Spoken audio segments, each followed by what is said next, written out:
छत्तीसगढ़ को 4 बड़े प्राकृतिक भागों में बांटा जाता है, जिसे हम छत्तीसगढ़ का प्राकृतिक विभाजन कहते हैं। मतलब ये विभाजन जो है ये प्राकृतिक रूप से हमें देखने को मिलता है छत्तीसगढ़ में। एक होगा आपका पूर्वी बघेलखंड का पठार। पूर्वी बघेलखंड का पठार जो है वो आपको मिलेगा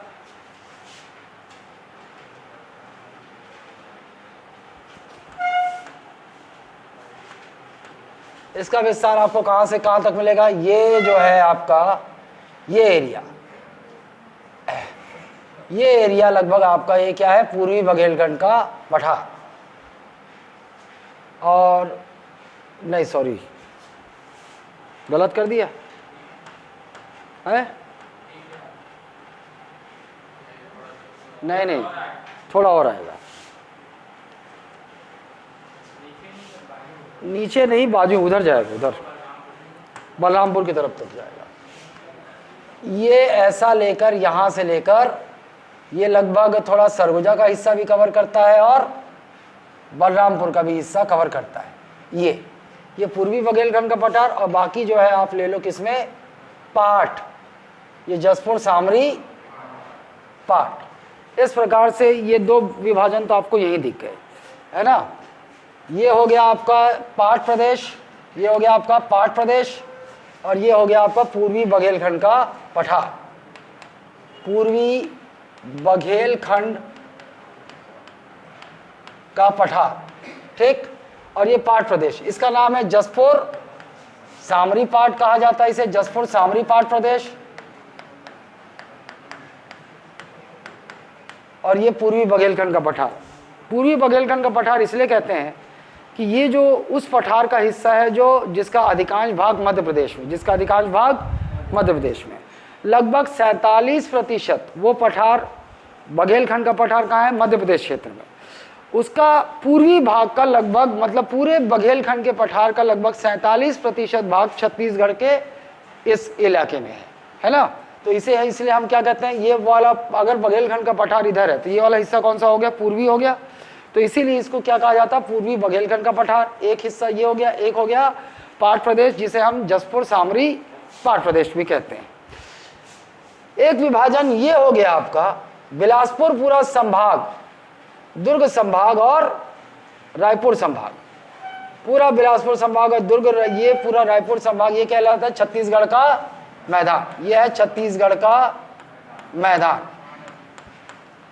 या इसे ही और क्या कह देते हैं, महानदी बेसिन क्षेत्र, ऐसा कह दिया जाता है, हालांकि महानदी बेसिन, ठीक है। और ये हो गया आपका दंडकारण्य का पठार। ये हो गया दंडकारण्य का पठार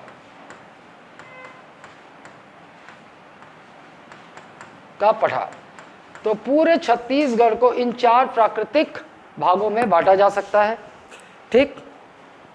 अब एक सवाल जो बनेगा आपका क्या है कि इनका क्षेत्रफल कितना है। तो पूर्वी बघेलखंड का जो क्षेत्रफल है वो 21,863, कितना है ये, 21,863 किलोमीटर स्क्वायर, वर्ग किलोमीटर या किलोमीटर स्क्वायर बोल लो आप, ठीक। जसपुर पाट प्रदेश का हिस्सा है 6,208 किलोमीटर, ये कितना है, 6,208 किलोमीटर स्क्वायर, ठीक। छत्तीसगढ़ का जो मैदान है वो 68,064 किलोमीटर स्क्वायर, और दंडकारण्य का जो पठार है वो है 39,060 किलोमीटर स्क्वायर। ये मोटा मोटा हिसाब है, ठीक। अच्छा, छत्तीसगढ़ के कुल क्षेत्रफल का ये कितना प्रतिशत भाग है, 16.16%। ये कितना भाग है, 16.16%। कुल क्षेत्रफल का कितना है पूर्वी बघेलखंड का पठार, 16.16, और ये है 4.59। ये कितना है, 4 ये इतना प्रतिशत है। ये कितना प्रतिशत है, 50.34%। ये है 50.34%। और ये है 28.91%, 28 या 9% मान लो। ये मोटे मोटे हिसाब है। देखो यहाँ पर ना, ये जो अभी हम करने वाले हैं, ये इसमें यहाँ तथ्यात्मक जानकारी उतनी काम नहीं आती, यहाँ पर मैप और काम आता है। मैप वर्क, ये आप ये इतना प्रतिशत है, वो उतना प्रतिशत है। आप सोचोगे कि पीएससी में ये पूछेगा या कितना है, तो ये बहुत सामान्य सा प्रश्न हो गया जो पीएससी में संभव नहीं है। भले व्यापम के छोटे छोटे एग्जामों में जरूर पूछ सकता है, लेकिन कूट वाले प्रश्नों में एक आध लाइन डाल दिया फंस जाओगे। ठीक, तो ये हमें पहले तो जानना होगा मोटा मोटा हिसाब कि छत्तीसगढ़ जो है इन बड़े 4 प्राकृतिक भागों में बांटा जाता है, जिसे हम छत्तीसगढ़ का प्राकृतिक विभाजन कहते हैं। छत्तीसगढ़ का उत्तर पूर्वी भाग कह सकते हो, कौन सा भाग है? उत्तर पश्चिमी, उत्तर पश्चिमी भाग। ये क्या है? पूर्वी बघेलखंड का पठार। उत्तर पूर्वी भाग कौन सा है? जसपुर पाट प्रदेश। छत्तीसगढ़ का बीच का भाग ये मैदानी भाग हो गया, और छत्तीसगढ़ का दक्षिणी भाग हो गया आपका दंडकारण्य का पठार। ठीक, अब ये तो मोटा मोटा हिस्सा हो गया, और हम जिला भी जान लें, थोड़ा सा इनका विभाजन देख लेते हैं। वो लेके आई पगली किताब, वो बोलना तो किताब जो सर लाए थे दिल लेके आए। एक तो एमसीबी हो गया, दूसरा क्रम से क्या दिख रहा है? कोरिया दिख रहा है।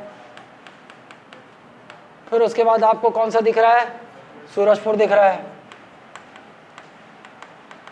और आपको क्या दिख रहा है? बलरामपुर भी दिख रहा है कुछ, है ना।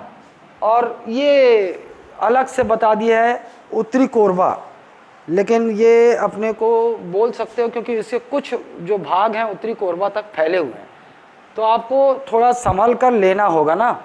वैसे क्या होगा, मोटा मोटा क्या जानोगे? एमसीबी, कोरिया, सूरजपुर, और एमसीबी, कोरिया, सूरजपुर, थोड़ा सा बलरामपुर, और थोड़ा सा सरगुजा, और थोड़ा सा सरगुजा। ठीक है, और मान लो इसको आप सेकेंडरी रखो। ये आपका 4 हो गया मेन, एमसीबी, कोरिया, सूरजपुर और सरगुजा, प्लस ले सकते हो आप बलरामपुर। कौन सा? बलरामपुर का कौन सा हिस्सा?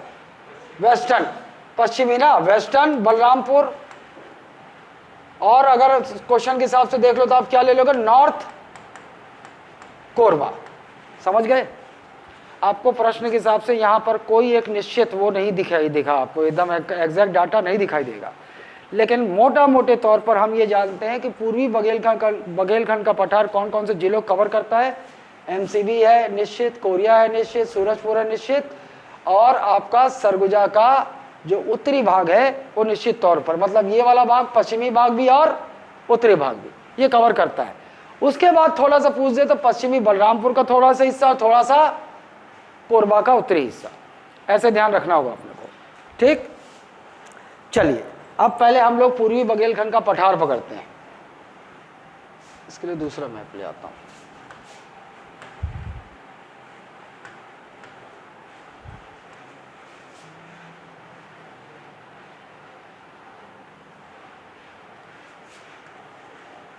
पूर्वी बघेलखंड का पठार, चांग बखार देवगढ़ की पहाड़ियां, चांग बखार देवगढ़ की पहाड़ियां, जनकपुर, मनेन्द्रगढ़,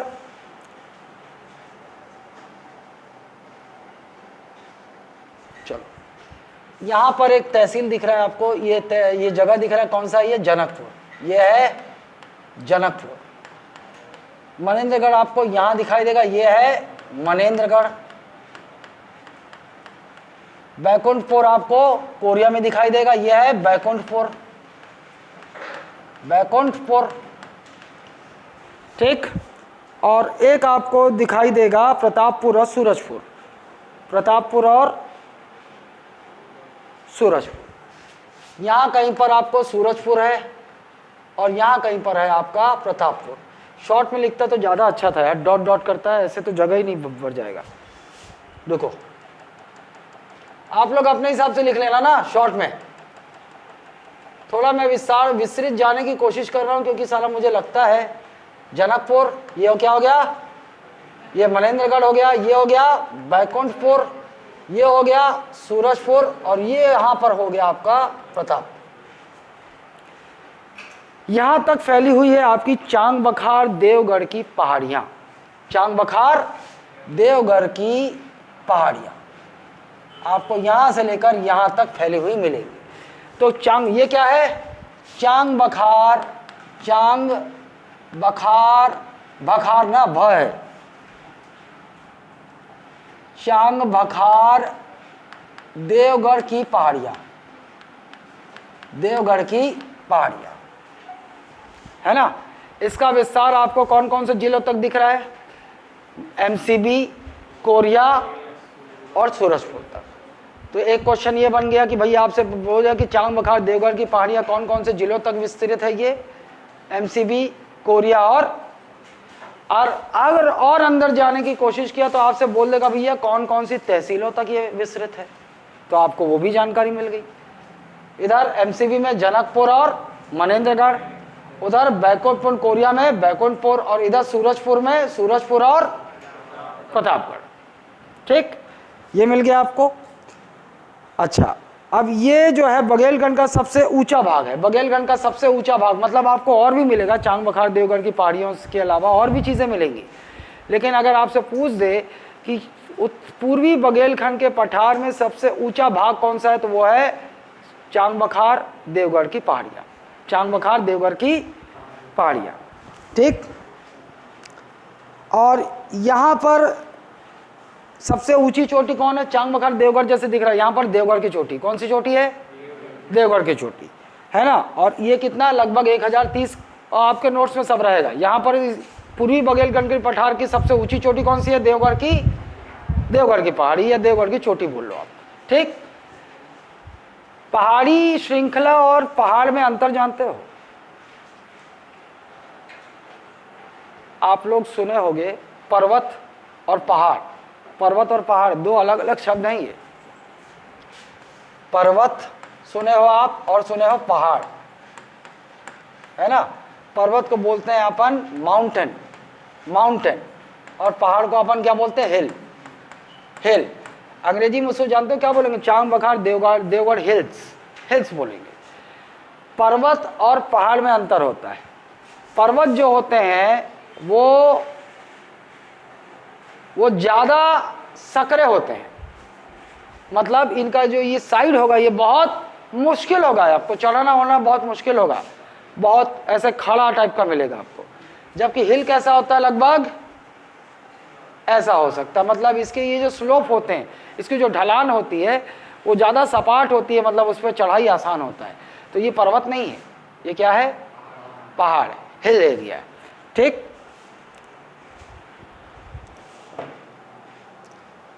अच्छा, अब ये जो हमारा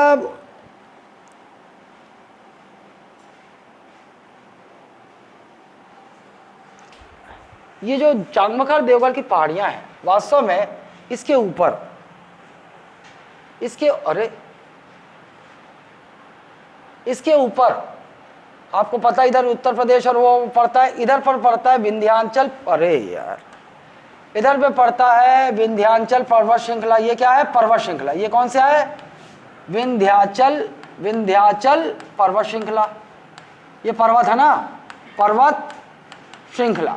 तो अगर आपसे कभी पूछ दे कि चांग बखार देवगढ़ की पहाड़ियां ये किस पर्वत श्रृंखला का विस्तार है छत्तीसगढ़ में, तो विंध्याचल पर्वत श्रृंखला का विस्तार है। ये किसका विस्तार है? विंध्याचल पर्वत श्रृंखला का विस्तार है छत्तीसगढ़ में। चांग बखार देवगढ़ की पहाड़ियाँ जो छत्तीसगढ़ के इन 3 जिलों तक विस्तृत है, एमसीबी, कोरिया और सूरजपुर, ठीक है। उसके बाद यहीं पर और चलते हैं, आपको एक और चीज़ मिलेगी, माज। अरे यार, ये भी ठीक से लिखी नहीं है। माज टोली की पहाड़ी। और एक आ जाओ, यहाँ पर एक और पहाड़ी मिलेगी आपको। ये कौन सी पहाड़ी है? माज टोली की पहाड़ी, माज टोली की पहाड़ी। और इसका लोकेशन पड़ेगा भरतपुर तहसील। एमसीबी का कौन सा तहसील? भरतपुर तहसील, माज टोली की पहाड़ी। ये ज़्यादा काम आपका पता है, आपको नक्शे में लोकेट करना चाहिए। इसको लिखोगे क्या, ये तो चलो भाई मैं नोट्स इसका बना दूंगा, लेकिन आपका ये ज़्यादा काम नक्शे का है, आपको नक्शा बनाना चाहिए। ठीक, तो माज टोली की पहाड़ी कहाँ, एमसीबी जिले में पड़ेगी, कौन से तहसील में, भरतपुर तहसील। उसके बाद आप यहीं पर कोरिया जिले में नीचे आओगे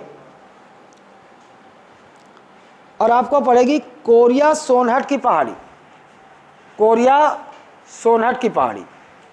ये कहाँ पड़ेगा, ये जो निचला हिस्सा दिख रहा है, साला इतना छोटा सा ये दिखता है कि इसमें कैसे है?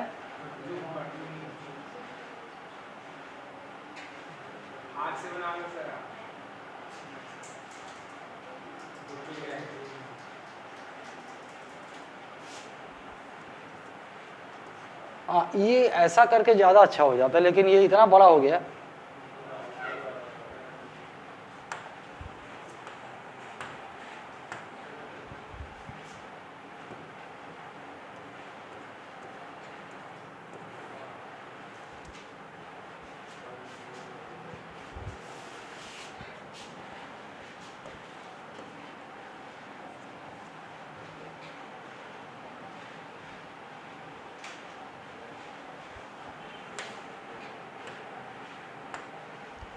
अच्छा, ये पहले बोल रहा है कि मेरे को पहले ऐसे बड़ा करो, उसके बाद जूम होऊंगा। अब फुल जूम है ये, चलो यहां पर हम लोग क्या देखे, बाप रे बाप, यहां पर जनकपुर, यहां पर मनेंद्रगढ़, यहां पर बैकुंठपुर, फिर तो स्थिति वही हो जाएगी यार। रुको रुको रुको, यहाँ होगा उत्तरी पूर्वी बघेलखंड का पठार भी होगा, पूर्वी ईस्टर्न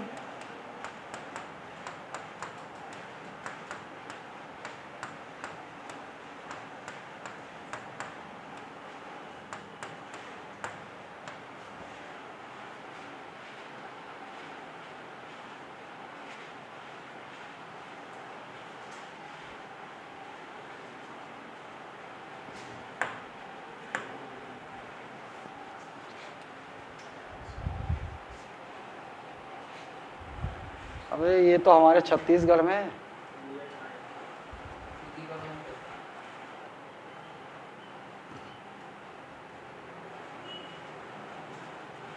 ये तो उसमें आ गया, बघेलखंड में, मध्य प्रदेश में चला गया।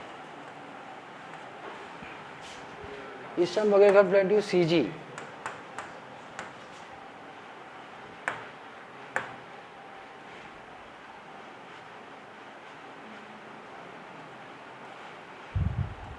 हमारा कुछ अपडेट नहीं होता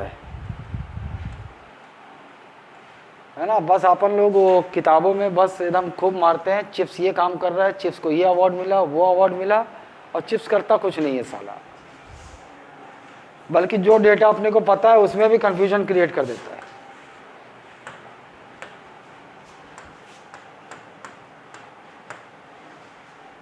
तो मेरे को इसमें बहुत सारी चीज़ बनानी है यार, ऐसे काम करते हैं ना, रफ में बना लें, शायद वो ज़्यादा अच्छा रहेगा ना।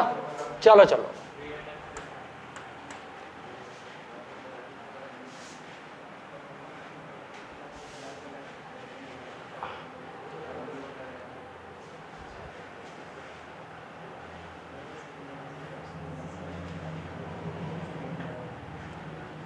ये आपका सूरजपुर,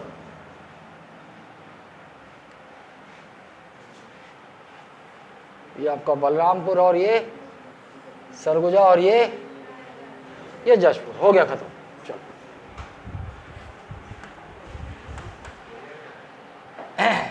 यहाँ पर जनकपुर, यहाँ पर मनेंद्रगढ़, यहाँ पर बैकुंठपुर, अरे नहीं नहीं, ये है कोरिया, यहाँ पर बैकुंठपुर, यहाँ पर आपका सूरजपुर। रुको यार, एक पीपीटी में ही कल बनवाता हूँ। सूरजपुर, और ये हो गया आपका प्रतापपुर, प्रतापगढ़। और आपका यहाँ पर, यहाँ से लेकर यहाँ तक ये फैला हुआ है आपका चांद बखार देवगढ़ की पहाड़ियाँ। यह चांद बखार देवगढ़ की पहाड़ियाँ।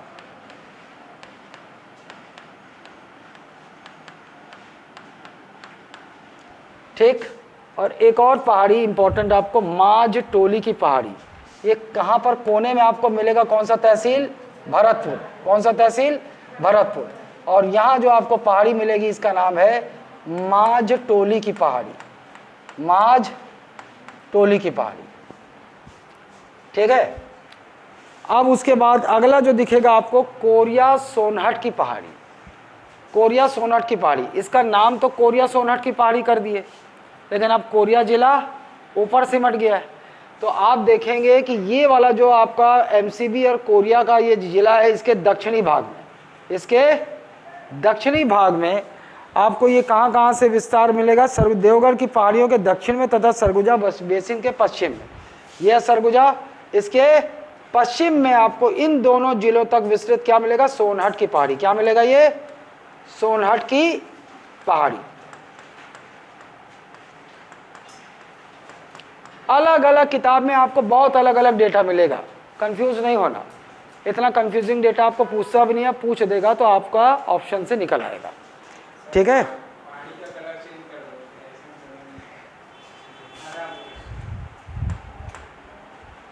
पहाड़ी ऐसा दिखेगा, हरा दिखेगा। ठीक, सोनहट की पहाड़ी।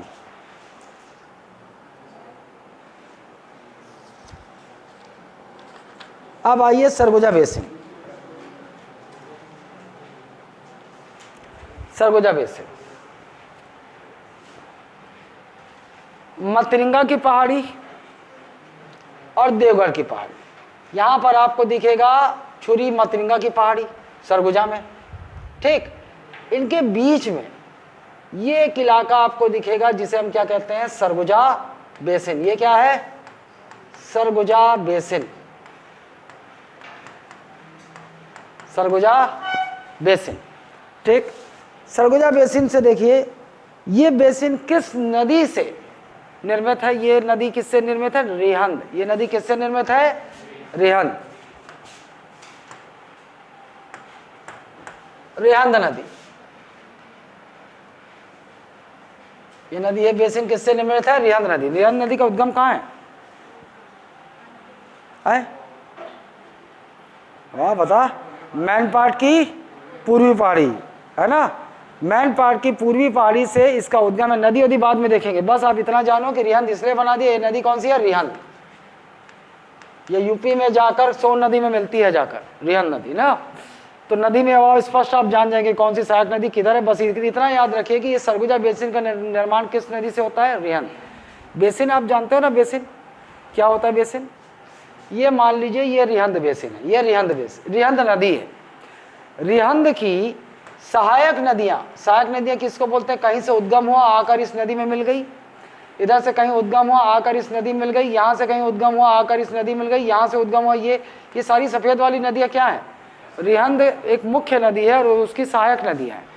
तो क्या होता है, रिहंद और उसकी सहायक नदियों से एक बेसिन का निर्माण हो गया। मतलब आप देखेंगे कि एक यहाँ पर ये नदियाँ हैं, नदियों का जाल बन गया मुख्य नदी और सहायक नदियों की वजह से, और बीच में ये जो भूमि बन गई। तो ये जो पूरा कलेक्टिवली ये जो एरिया होता है, ये होता है बेसिन क्षेत्र। खासियत ये होती है कि चूंकि यहाँ नदियों का जाल है, मिट्टी बहुत उपजाऊ होती है और यहाँ जो उत्पादन होता है वो अचानक से बहुत तेज हो जाता है ना। नदियों का जाल है, पानी की कमी नहीं है नीचे। ये हो गया बिहार। तो ये सरगुजा बेसिन किस नदी से निर्मित हुआ है, रिहंद नदी। ठीक, अच्छा, इसी क्षेत्र में सरगुजा बेसिन क्षेत्र में आपकी रामनगर की पहाड़ियाँ स्थित हैं। कौन सी पहाड़ियाँ, रामनगर की पहाड़ियाँ, रामगढ़ की पहाड़ियाँ। ठीक है, आप इस तरीके से आप ऐसा रामगढ़ की पहाड़ियाँ विस्तृत है। ये है रामगढ़ की पहाड़ियाँ,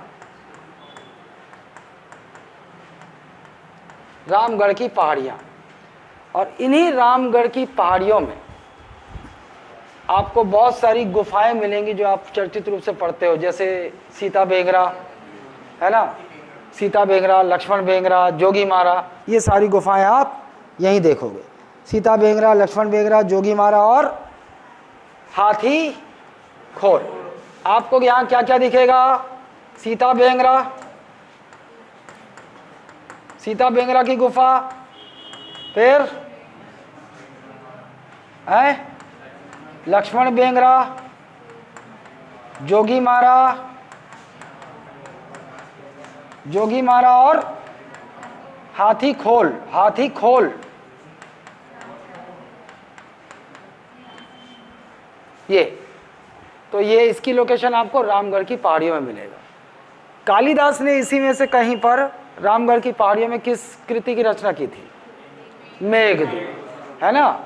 तो कहा जाता है कि कालिदास जो है वो छत्तीसगढ़ यात्रा पर आए थे, रामगढ़ की पहाड़ियों की इन्हीं गुफाओं में रहे थे और उन्होंने यहाँ पर एक कृति लिखी थी जिसका नाम है मेघदूतम।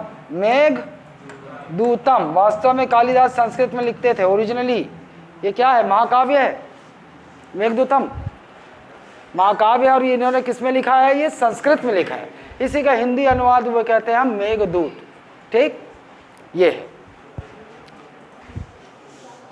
अच्छा, अब ये देखिए ये कहाँ कहाँ तक फैला हुआ है।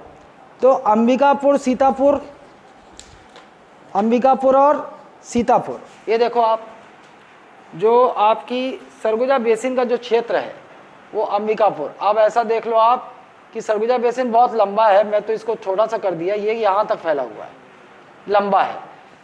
यहाँ पर आपको ऊपर में कौन सी तहसील मिलेगी? अंबिकापुर। और यहाँ पर आपको, यहाँ पर कहीं आपको मिलेगा सीतापुर। तो दो तहसील भी पता होगी आपको। अंबिकापुर तहसील सरगुजा में है और सीतापुर तहसील आपके सरगुजा के पूर्वी भाग में मिलेगा। तो सरगुजा बेसिन जो है एक बहुत बड़ा क्षेत्र है जो आपका फैला हुआ है। कहाँ से कहाँ तक? ये फैला हुआ है। तो आप सरगुजा बेसिन का विस्तार लिख सकते हैं। सरगुजा के अंबिकापुर तहसील से लेकर सीतापुर तहसील, है ना। और ये फैला हुआ है आपके सूरजपुर के प्रतापपुर और सूरजपुर। ये दिख रहा है आपको, सूरज के प्रतापपुर और ये सूरज। तो अब आपका इसका विस्तार कभी पूछ ले, सरगुजा बेसिन का विस्तार, तो आप क्या लोगे? सूरजपुर जिले का सूरजपुर और प्रतापपुर तहसील, और सरगुजा जिले का कौन सा? अंबिकापुर से लेकर सीतापुर तहसील। तो ये आपको इसका विस्तार मिलेगा सरगुजा बेसिन का। बहुत ज़्यादा दिमाग मत लगाना, बता रहा हूँ। 10 किताब देखोगे, 10 अलग अलग चीज़ आपको देखने को मिलेगा। कहीं पर बोलेगा प्रतापपुर मिस कर देगा, कहीं कुछ मिस कर देगा, तो आपको बहुत ज़्यादा दिमाग नहीं लगाना इसमें, ठीक है। तो सरगुजा बेसिन का विस्तार आपको समझ में आ गया। सूरजपुर जिले के सूरजपुर और प्रतापपुर, और सरगुजा जिले के अंबिकापुर और, ठीक, यहाँ तक फैला हुआ है। और वो सब फैक्ट छोड़ देना, प्राचीनतम नाट्यशाला, ये वो नोट्स में आपको मिल जाएगा। अब हसदो रामपुर बेसिन पे आ जाओ। हसदो रामपुर बेसिन, ये खड़गांव, गौरेला पेंड्रा मारवाही और पोरी उपरोला, ये देख लो।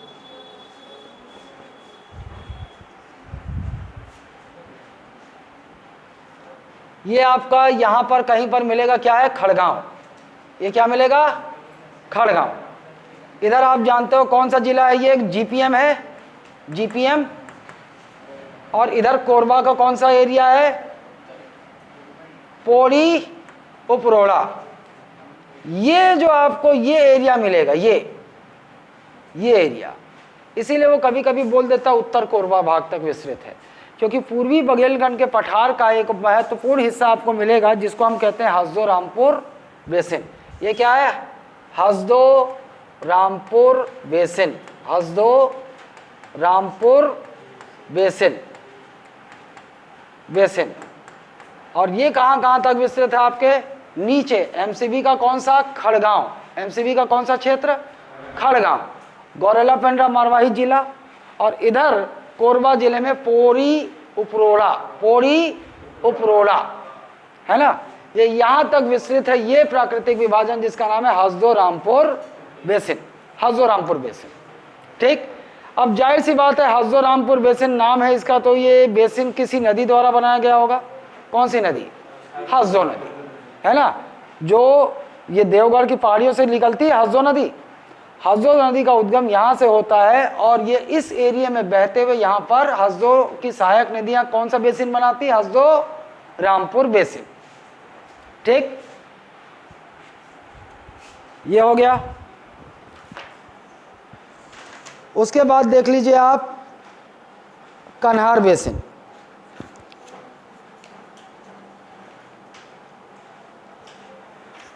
कन्हार बेसिन रामानुजगंज तहसील, कहाँ मिलेगा आपको रामानुजगंज तहसील?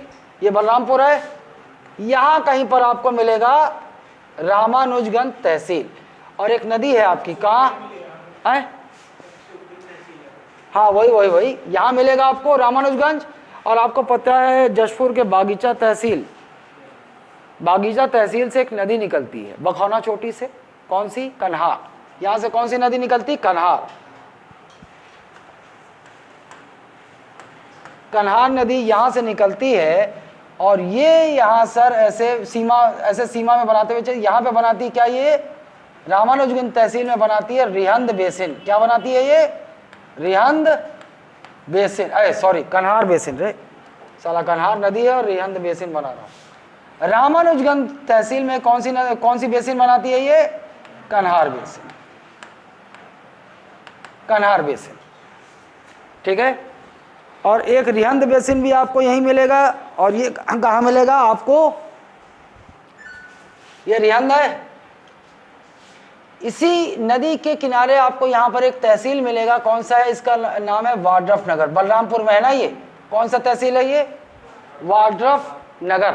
बलरामपुर में कौन सी तहसील? वाड्रफ नगर। वास्तव में ये जो वाड्रफ नगर तहसील है वो सूरजपुर के सीमा से लगा हुआ है। ठीक, और रिहंद नदी यहाँ से आती है, तो वाड्रफ नगर तहसील में ये एक बेसिन बनाती है जिसका नाम है रिहंद बेसिन। ये रिहंद बेसिन होगा आरबी। ठीक है, तो इस प्रकार से आप मोटा तौर पर आपने देखा क्या? पूर्वी बघेलखंड का पठार। पूर्वी बघेलखंड के पठार में आपने बहुत सारे ये देख लिए। एक तो आपने देख लिया चांग बखार की पहाड़ियाँ, है ना, इसके अलावा और भी मिलेगा, मैं बता देता हूँ। ये तो मोटा हो गया।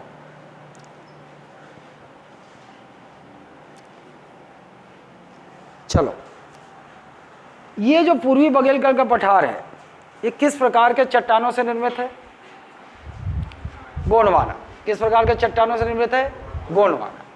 पूर्वी बघेलखंड का पठार किस प्रकार के चट्टानों से निर्मित है? गोंडवाना। और गोंडवाना चट्टान कौन से खनिज के लिए जाने जाते हैं? कोयला। इसका मतलब यह है कि पूर्वी बघेलखंड के पठार में आपको प्रमुखता कौन सा खनिज मिलेगा? कोयला। गोंडवाना चट्टानों में ही कोयला मिलता है, तो पूर्वी बघेलखंड की खासियत क्या है? यहाँ मिलेगा कोयला। ठीक, अच्छा, ये गुफाएं हैं सीता बेंगरा, लक्ष्मण बेंगरा, जोगी मारा और हाथी खोल। इसमें आप जोगी मारा गुफा कौन सी? ये जोगी मारा गुफा में एक प्रेम कहानी का वर्णन है, देवदत्त और सुतनुखा। देवदत्त और सुतनुखा। एक फैक्ट पूछ देगा आपसे कि देवदत्त और सुतनुखा जोगी मारा गुफा कैसे जानी जाती है। उसके अंदर जाओगे आप तो देवदत्त और सुतनुखा की मतलब प्रेम कहानी का चित्रण है ना, चित्र बना हुआ है। ठीक, पहले कहा था कि ये थिएटर सीता बेंगरा आपका विश्व का प्राचीनतम नाट्यशाला माना जाता है ना। विश्व का प्राचीनतम नाट्यशाला मतलब थिएटर, सबसे पुराना थिएटर माना जाता है सीता बेंगरा गुफा को। यहाँ पर पहले नाटक होता था, तो ये सुतनुखा हीरोइन थी, है ना। और सीता बेंगरा गुफा के बगल में और भी ये छोटी छोटी गुफाएं हैं, वहाँ पर वो चेंजिंग रूम था, लड़कियों का चेंजिंग रूम। ये देवदत्त थोड़ा ठरकी किस्म का आदमी था, है ना। ये हमेशा पीछे पड़ा रहता था और वो ये लोग जहाँ जाते थे वहीं पीछे पीछे भटकता रहता था। तो अब कुछ भी हो, किसी प्रकार सुतनुखा उसके घेरे में आ गई। तो इन दोनों का प्रेम कहानी का चित्रण है, वहां ऐसे लिखा हुआ नहीं है, कैसे चित्रों में बताया गया है उनकी प्रेम कहानी। तो ये कौन सी गुफा में? जोगी मार्ग गुफा। और सीता बेंगरा को आप कैसे जानोगे? विश्व की प्राचीनतम नाट्यशाला, विश्व की प्राचीनतम नाट्यशाला, उससे कंपेयर कर रहा है उसको। अच्छा, अरे मेरा नक्शा गुम गया यार, मैं जो नक्शा बनाया था ना, इसलिए मुझे ये मैं जो करवाया हूँ स्टूडेंट लोगों को वो भेजे हैं, तो उससे देख रहा हूँ। ठीक है, चलिए बी फैक्ट। अब आपको मनेन्द्रगढ़, चिरमिरी, भरतपुर में धोबो ताल और उमरता चोटियाँ मिली। अब कुछ अन्य फैक्ट ना, जैसे पेपर के न्यूज़पेपर में या करंट में न्यूज़ में आ जाते हैं, अचानक से पता, उसका एग्जैक्ट लोकेशन किताबों में मिलता नहीं है, लेकिन हो जाता ये है कि व्यापम और पीएससी में यहाँ से क्वेश्चन बना देता है। अब ये दो चोटियों का पता चल रहा है, जिससे सिर्फ इतना ही पता चलता है कि कौन से ज़िले में है। ठीक, एग्जैक्ट लोकेशन नहीं पता चलता। तो आपको इस पूर्वी बघेलखंड के पठार में आपको मनेन्द्रगढ़, चिरमिरी, भरतपुर में दो चोटियों का उल्लेख मिलता है। धोबो ताल यहां,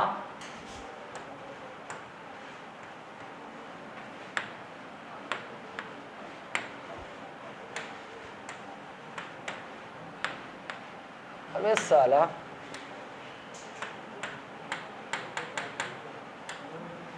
ये काम ही नहीं करता क्या?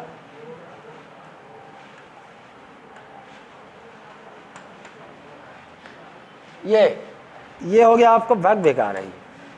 धोबो ले, धोबो ताल, धोबो ताल, धोबो ताल की चोटी, और एक है आपका उमरता, एक है आपका उमरता, ऐसा लिख दो, ऐसा, ये है उमरता। दो पहाड़ियां लोकेट करो इसको। और आपको एक चिरवेन और हराई पहाड़ियां सरगुजा जिले में मिलेगी।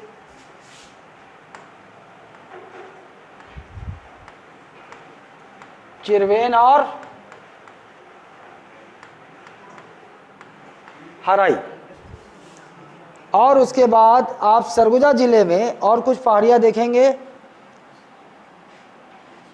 होंगलेवा, डुला, सरगुजा जिले में। और चलो यहीं लिख लो, होंगलेवा, डुला,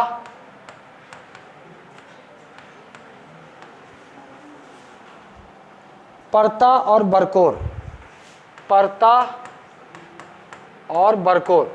अब मैं आपको बता दूं स्ट्रेटजी क्या कहती है। ये बी फैक्ट है। ये क्या है? B fact. मतलब इस पर बहुत ज़्यादा आपको माथापच्ची नहीं करनी चाहिए। जब भी गुजरो देख कर चले जाओ। अन्य आपके नोट्स में भी ऐसे ही अदर फैक्ट्स में लिखा रहेगा। ये अदर फैक्ट्स मतलब आपको बी फैक्ट लिखा है, मतलब ज़्यादा ध्यान नहीं देना है, मर मर के रटना नहीं है, उसको देखते हुए चले जाओ बस। ठीक,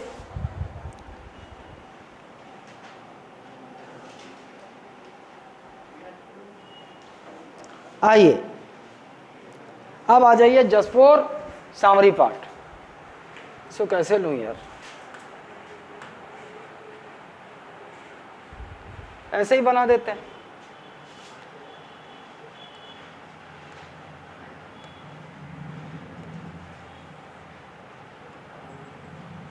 ये जसपुर आपका और ये आपका सरगुजा। ये सरगुजा है, ये बलरामपुर है और ये जसपुर है। जसपुर सामरी पाठ।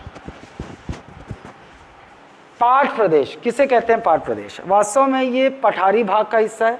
आपसे एक पूछेगा कि जैसे वो बघेलखंड पठार का पूर्वी भाग था, पूर्वी बघेलखंड पठार, ये किसका भाग है? तो ये है छोटा नागपुर प्लेट्यू का भाग, छोटा नागपुर पठार का भाग। ये पूरा झारखंड जो आप देखते हो बगल में जो लगा हुआ है, ये छोटा नागपुर पठार का हिस्सा है।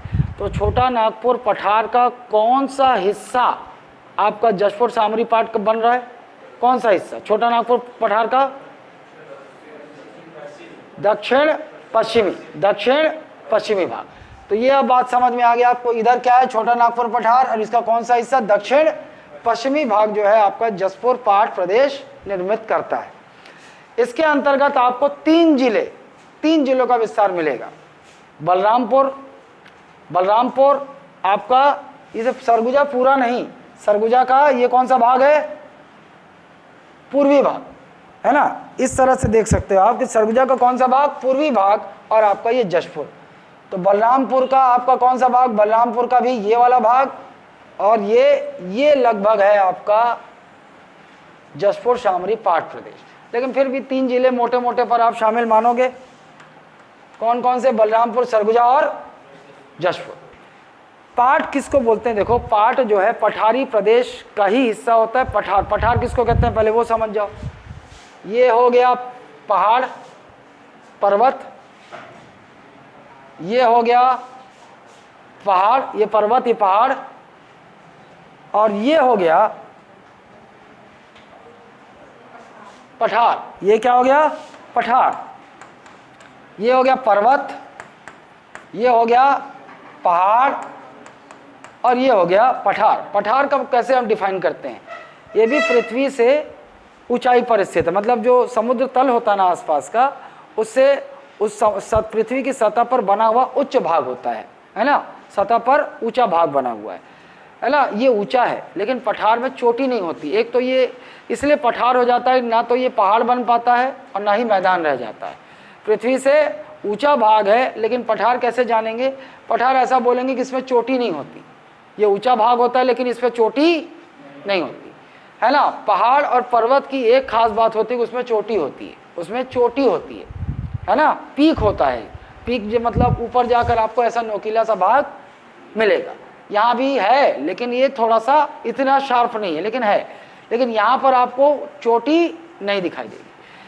तो पठार ये होता है। और छोटा नागपुर पठार ऐसे ही रीजन है जिसका विस्तार हमारे छत्तीसगढ़ के इस भाग में है, जसपुर सामरी पाठ प्रदेश के रूप में। लेकिन पाठ प्रदेश थोड़ा सा और अलग होता है। और अलग मतलब ये पाठ प्रदेश पठार का ही तो हिस्सा होता है, ऊंचे भाग में ही होता है ये स्थित, लेकिन इसका जो ऊपरी सतह होता है वो बहुत लंबे दूरी तक सपाट होता है। मतलब आपको ये ऊंचा भाग दिखाई देगा और बहुत लंबे दूरी तक आपको इसके ऊपर क्या दिखाई देगा, मैदान की तरह दिखाई देगा, है ना। मतलब एक ऐसा मैदान जो अपने आसपास की भूमि से ऊंचाई पर स्थित है, पठारी क्षेत्र पर स्थित है, लेकिन क्या हुआ उसके ऊपर बहुत ज्यादा विस्तृत आपको मैदान दिखाई देगा, उसके ऊपर ऊपरी हिस्से में, समझ गए। उसे हम कह देते हैं पाठ। मतलब है तो पठार लेकिन ऊपर क्या है, पाठ है, ऊपर पाठ है, मैदान की तरह पाठ है, इसे हम कहते हैं पाठ प्रदेश। तो छत्तीसगढ़ में आपको पाठ प्रदेश जो है वो इन 3 जिलों तक विस्तृत दिखाई देंगे केवल, एक तो बलरामपुर, सरगुजा और जशपुर। अब यहाँ आपको बहुत महत्वपूर्ण पाठ दिखाई देंगे।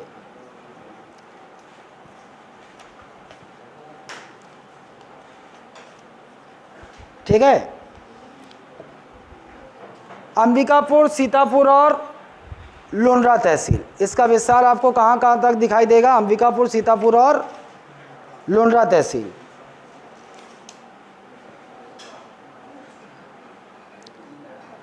लुंड्रा भी वैसे सरगुजा में ही है, गलत बोल रहा है, ये गलत लिखा है। आप इसको देखोगे तो आपको सीधा सीधा क्या लगेगा, इसका बोल रहा है कि पाठ प्रदेश का विस्तार कहाँ कहाँ तक है, तो ये बोल रहा है अंबिकापुर, सीतापुर और सब सरगुजा में है। मतलब जसपुर भाड़ में गया और बलरामपुर भाड़ में गया। ये देखो ये है, कौन है ये, आमरोहित। देख लो, इसका विस्तार मैं बता देता हूँ आपको। इसमें आप केवल इस पे चले, मैन पार्ट दक्षिणी सीतापुर, दक्षिणी सरगुजा तक विस्तृत है। अब आपका सीतापुर तहसील कहाँ है, यहाँ है, यहाँ सरगुजा के सरगुजा ये है ना, यहाँ आपको सीतापुर तहसील यहाँ मिलेगा। और आपको सीतापुर तहसील में क्या कौन सा पार्ट प्रदेश मिलेगा, मैन पार्ट। सीतापुर तहसील में विस्तृत मैन पार्ट, ठीक। और मैन पार्ट से अब वो नदी में जान जाओगे, मैन पार्ट के ही छुरी बंतरिंगा पहाड़ी से आपका कौन सी नदी निकली है, मांड, वो बाद में गोदामत, यह उत्तरी सीतापुर और पूर्वी सरगुजा तहसील तक विस्तृत है। अब ये देखो आप, जारंग पाट,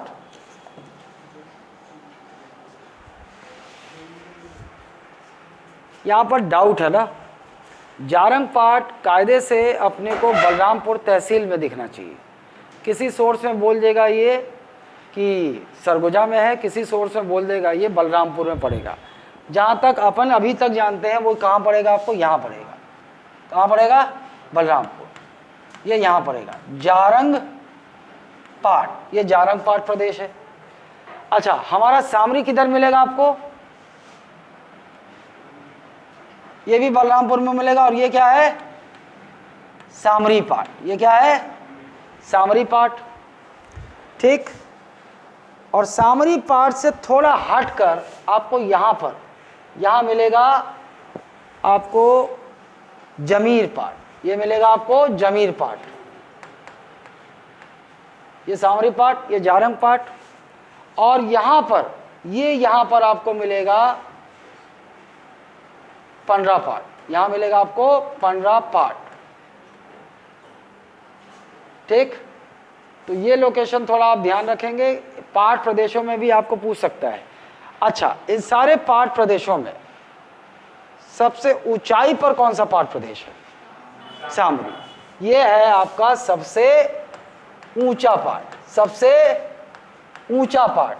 और सबसे ऊंचे पाट में ही आपको हमारे छत्तीसगढ़ के सबसे ऊंची चोटी मिलेगी। कौन सी? गौर लाटा।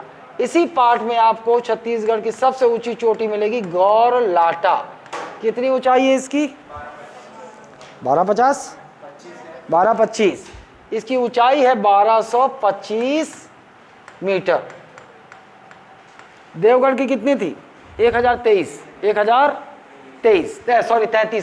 1033। देवगढ़, चांग बखार देवगढ़ की पहाड़ियों में सबसे ऊंची चोटी कौन सी? पूर्वी बघेलखंड पठार की सबसे ऊंची चोटी कौन सी? देवगढ़ की चोटी, जो चांग बखार देवगढ़ की पहाड़ियों में, और उसकी ऊंचाई कितनी? 1033। और हमारे छत्तीसगढ़ उससे नीचे है ना, आ जाएगा यार। ये सब मेरा वाला तुम लोग बनाए हो नक्शा, कल लेके आना। मैं घूम गया यार, मेरा मैं खुद से पागल हो गया, घूम गया। मेरा नक्शा बनाया था, वो नक्शा होता तो मैं अपने आप बनाया हूँ ना नक्शा, तो वो उस हिसाब से मैं तुरंत देखता। अभी मेरे को वो एक लड़की भेजी है, उसमें देखना पड़ रहा है और इसमें देखना पड़ रहा है। ठीक है, ये पार्ट। अच्छा, मैं एक लहसुन पार्ट बताया था मैं, हैं? लहसुन पार्ट बताया था यार। चलो, ये जो पाट प्रदेश है, चलो इसको बता देता हूँ।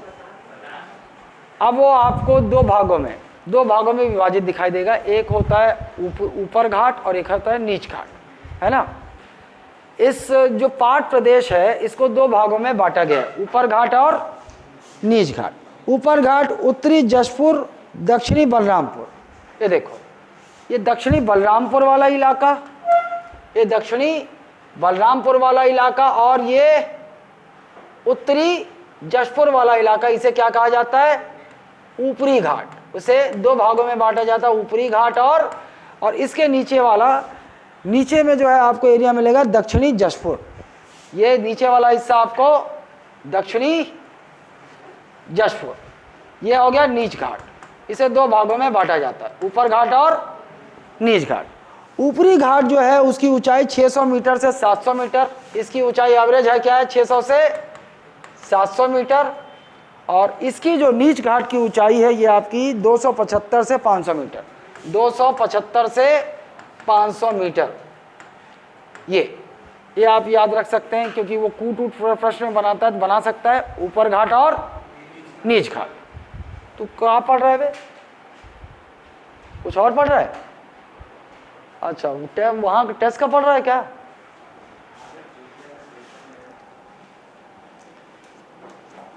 साला सब तेरे जैसे थोड़ी रहेंगे। ठीक। एक फैक्ट मिला अपने को, 275 से 500 नीच घाट है ये। ठीक।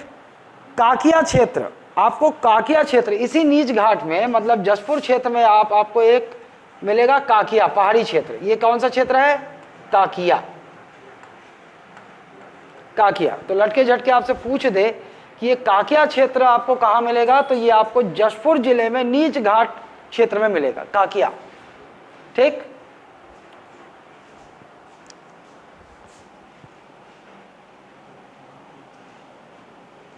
अब देखो ये जो ऊपरी घाट क्षेत्र है इसमें आपको क्या क्या मिलेगा।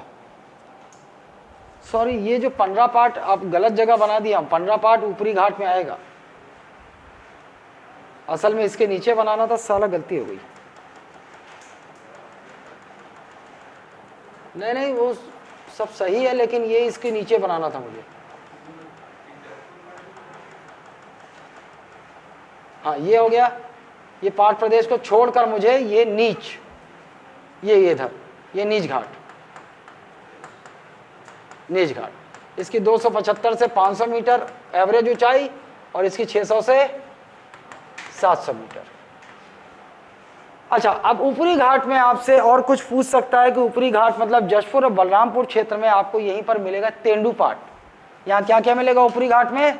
तेंदुपाट, तेंदुपाट। 15 पाट भी इसी ऊपरी घाट में आएगा आपका, 15 पाट।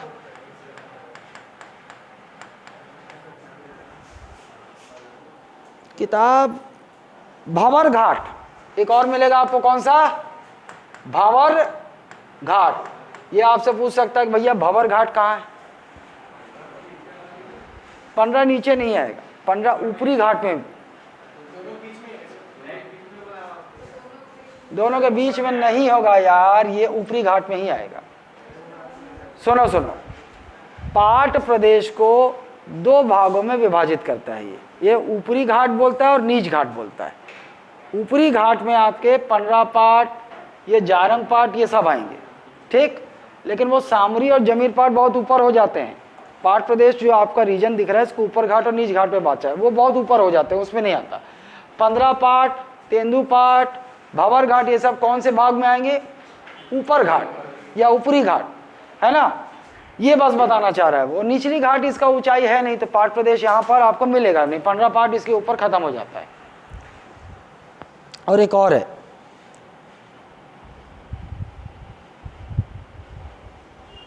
सुलेगा पहाड़ी, एक और मिलेगा इसी ऊपरी घाट में आपको, सुलेगा पहाड़ी।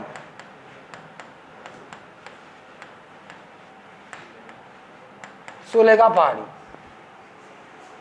ये नाम सुने हो? सुलेगा पहाड़ी? नहीं, थोड़ा अब थोड़ा सा जाना पड़ेगा। वो ये सब जो मैं कराया था ना पिछली बार, तो ये ग्रंथ एकेडमी को खोज खाज के इधर उधर सब उससे निकाला हुआ है। आप ये मत सोचो कि ये कहीं और से कर रहा है, ये ग्रंथ एकेडमी की किताबें हैं, उन्हीं से ये अमरोहित किताब छापते हैं, उन्हीं से ये सब किताब छापते हैं, है ना। तो मैं कुछ विशेष नहीं कर रहा हूँ कि मैं अपना एक्स्ट्रा बुद्धि लगाकर कुछ लाता हूँ, मैं भी ग्रंथ एकेडमी से ही लाता हूँ। ठीक।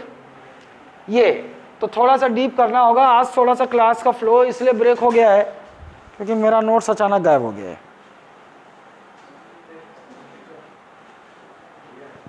ठीक, चलिए अब इसमें चलिए दक्कन ट्रैप। ये जो आपको जशपुर सामरी पाट दिख रहा है, किस प्रकार की चट्टानों से है? ये Deccan trap, Deccan trap, Deccan trap. और किस प्रकार की चट्टानें दक्कन ट्रैप में होती? आग्नेय चट्टानें। कौन सी चट्टानें? आग्नेय चट्टानें, आग्नेय चट्टानें। ठीक। अच्छा, ये जो आप जितने पाट प्रदेश आप देख रहे हो, यहाँ पर आपको सीढ़ी नुमा आकृति दिखाई देगी, इसके ढाल में सीढ़ी नुमा आकृति दिखाई देगी, है ना, सीढ़ी नुमा। तो आप या ये जो पाट प्रदेश है, यह दक्कन ट्रैप है, आग्नेय चट्टानी मिलती है। और आपको यहाँ पर कौन सा खनिज दिखाई देगा? बॉक्साइट। कौन सा खनिज? बॉक्साइट। मतलब आप पाट प्रदेश में जो आपका मुख्य खनिज है वो क्या दिखेगा? बॉक्साइट मिलेगा आपको। ठीक। दूसरी चीज सीढ़ी नुमा आकृति है, तो सीढ़ी नुमा आकृति किस तरह के फसल के लिए उपयोगी होती? आपका सब्जी, चाय, चाय और सब्जी। आप ऐसा बोल सकते हो बागानी और बागानी।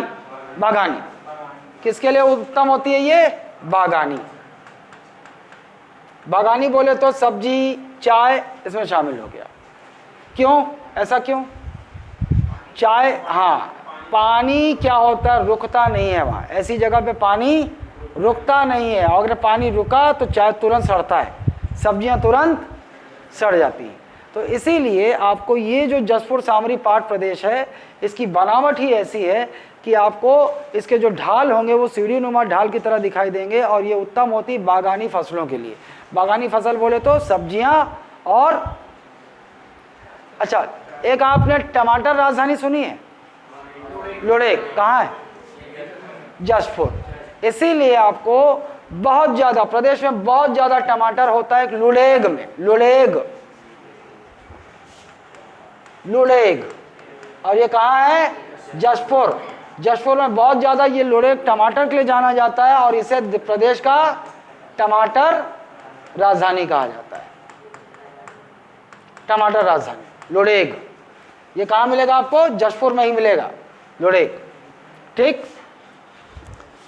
और इसमें कोई काम की चीज़, ये सब तो पढ़ेंगे, नदी वदी हम सब पढ़ेंगे तो उसको जरूरत नहीं।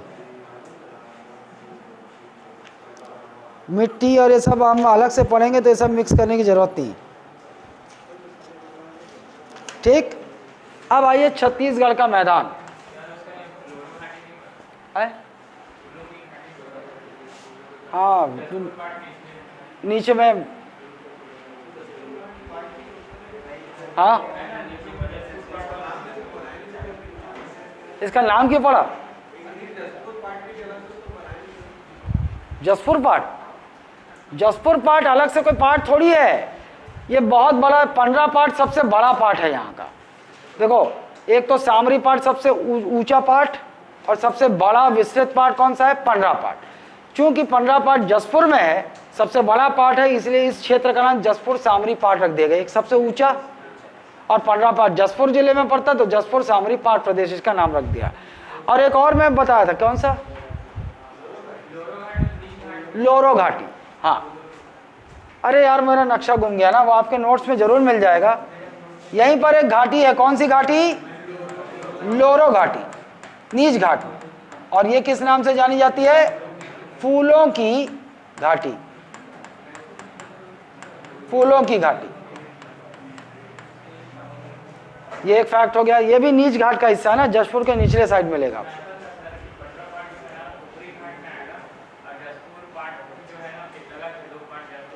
जसपुर पाट कोई अलग से पाट विभाजन दिखता ही नहीं है।